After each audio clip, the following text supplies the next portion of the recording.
Is tirzepatide safe for kidneys? Well, Zepbound's kidney killer myth or silent protector. What do 5,200 person trials reveal about kidney health? UACR plummets at 26% while estimated GFR holds steady. Tirzepatide's armored or just weight loss magic? Well, let's dive in. In this video, I'm going to show you exactly how the kidneys are actually protected with tirzepatide, and some of those headlines you're reading are not accurate. So even in the SURMOUNT data, how does kidney filtration tie into these cardiac bombshells? So what we're going to do is decode tirzepatide's renal shield blueprint to separate trial from fact and fear-mongering noise.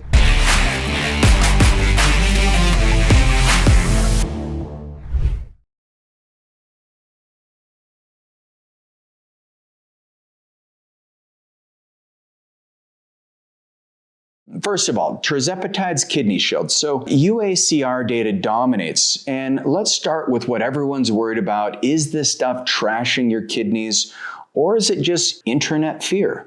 And when you zoom out and actually look at what it's doing on the kidney data, it tells us a very different story. Here's the pooled SURPASS trial that I referenced earlier. With over 5,200 people living with type 2 diabetes, researchers dug into a kidney stress marker called UACR. It's urine albumin creatinine ratio.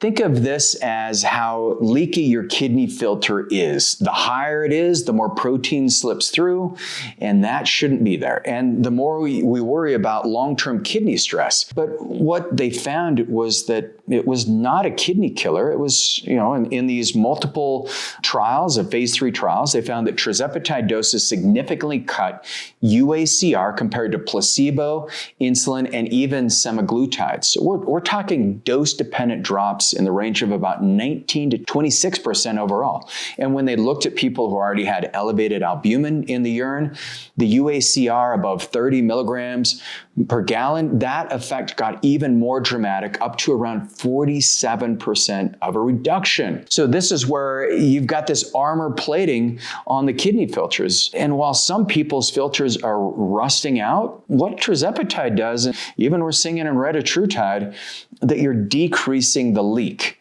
This wasn't some tiny side note in one small study either. This came from a post hoc analysis established in diabetes care in 2025, pooling data from SURPASS 1 all the way through SURPASS 5. These are multi-center international phase 3 trials, double-blind with placebo, semaglutide, and insulin comparators built in, over 5,200 participants with type 2 diabetes, and they followed this for 40 to 42 weeks. Now, here's the part I find really interesting. A chunk of that UACR improvement, it tracked with weight loss and blood pressure improvements, which makes sense. You drop weight and you lower the blood pressure, your kidneys are going to have a much better day. They can breathe easier. But even after adjusting for those changes, there's still a signal left over. In other words, all of the kidney effect was explained by you lost weight, so everything looks better. But remember, people can be really skinny and really unhealthy. This is why the authors, they talk about this renoprotective benefits partially independent of weight loss, which I think is phenomenal. I don't even look at GLP-1s like tirzepatide or retatrutide as weight loss. I look at it as complete body metabolic makeover. So separately, when you look at your estimated GFR or your eGFR through that rough estimate of filtration rate over time. And most people, when you have chronic kidney disease, that decline can be scary. And on tirzepatide in these trials, they found that compared to placebo or insulin, and this was 26 to 72 weeks of data, that the estimated GFR, they had miles left on the engine. The kidneys were in much better health than the groups on just semaglutide or just insulin.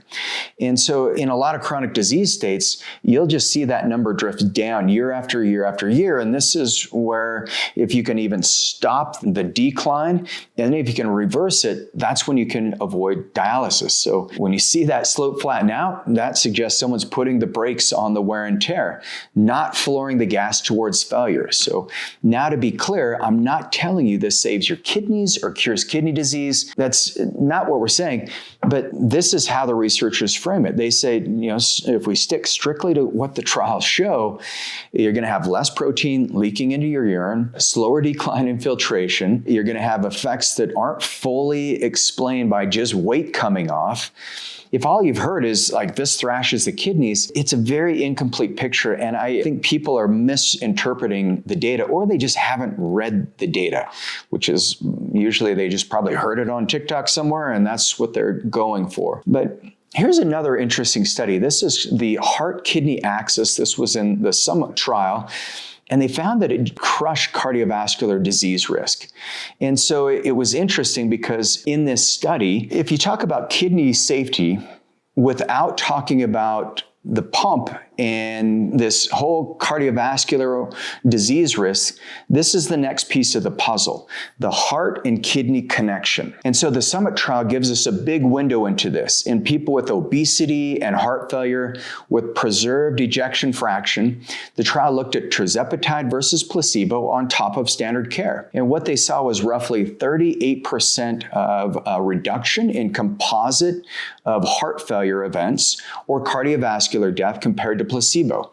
Now that's not subtle. This is people who they had hearts that were already struggling, and tirzepatide went in there and it's like diffusing a dual threat bomb aimed at both the pump and the filters, the pump being the heart, the filters being the kidneys.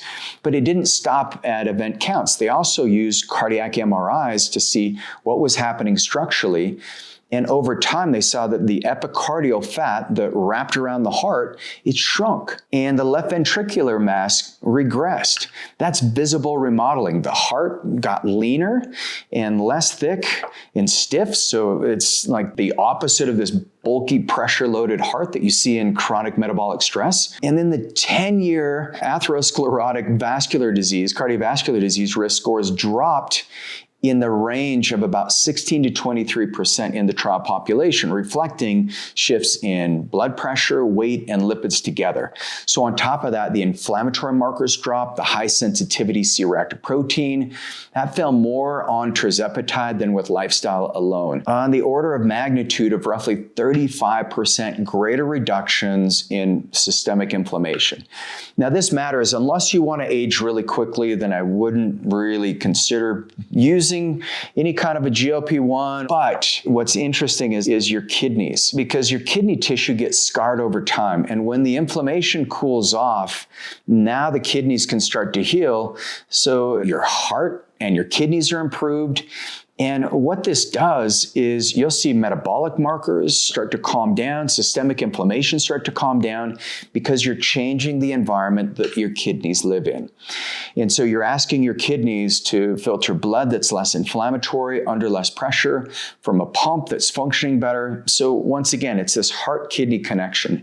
And this is one of the most beautiful places that I look at this world of how can we combine all of the systems in your body in a way that's meaningful and supportive. So your kidneys, you want to think of your mitochondrial function. So think SS31, some of the trials with SS31 with acute kidney damage. When you're thinking about losing weight metabolically and you're using tirzepatide or any of the GLP-1s, you also want to think about how can I preserve my gut health? This is where lorazepatide, incredibly helpful, BPC, thymosin beta-4. You also want to think about muscle mass preservation and growth hormone secretagogues. But tirzepatide is a beautiful molecule and lots of data around it. There's a reason why it has been arguably the single greatest treatment and drug medical breakthrough that I've ever seen.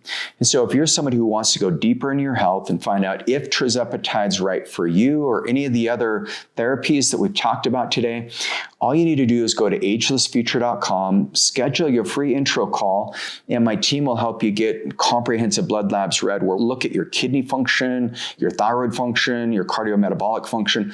We'll do more deep analysis and diagnostics than most doctors that you've ever seen will do. I'm Regan Archibald. Appreciate you being on the channel.